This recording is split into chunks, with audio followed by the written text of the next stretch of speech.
L'un a développé du contenu numérique qui permet aux élèves d'aller à l'école en étant en phase avec leur époque. L'autre, un cartable solaire destiné aux élèves des zones non électrifiées afin d'améliorer leurs conditions d'apprentissage. Portrait de deux entrepreneurs ivoiriens qui font de l'innovation technologique une richesse au service de l'éducation en Afrique. Thierry Ndoufou est un ancien cadre télécom.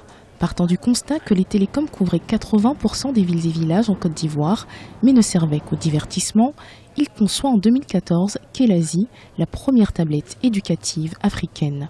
Objectif, démocratiser une éducation de qualité pour tous, en particulier dans les zones sans enseignants. La tablette Kelasi est un cartable numérique conçu pour faciliter la vie des élèves africains en leur permettant en un seul outil d'avoir leurs livres scolaires, donc au format numérique, donc les livres scolaires dématérialisés, et également des outils de soutien scolaire, des vidéos, du contenu multimédia interactif pour les accompagner dans leur apprentissage. Donc l'idée est de permettre à ce que, qu'on soit en ville ou en zone rurale ou au village, de pouvoir accéder à du contenu éducatif qualitatif.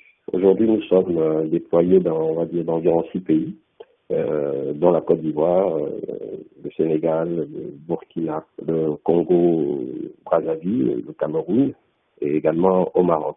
Essentiellement dans des phases pilotes où des écoles utilisent notre système de classe numérique mobile afin de pouvoir donner accès à cette éducation qualitative-là à leurs élèves.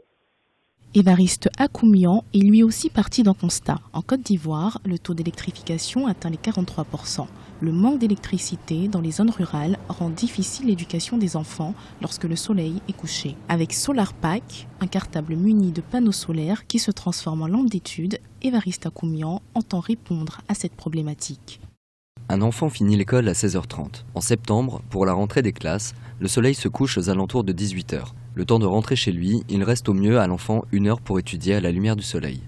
L'idée du cartable avec panneau solaire s'est donc imposée. En une journée, le cartable chargé en électricité permet d'avoir une autonomie de 4 à 5 heures pour la lampe torche. En Afrique, de plus en plus d'acteurs ont compris l'opportunité que représentent les nouvelles technologies dans l'amélioration du système éducatif. Mais le secteur représente un certain coût et nécessite une véritable politique d'investissement. Un thème largement abordé par les dirigeants africains et leurs partenaires américains lors du Forum d'affaires États-Unis-Afrique qui s'est tenu en marge de la 71e session de l'Assemblée générale des Nations unies à New York du 23 au 26 septembre 2016.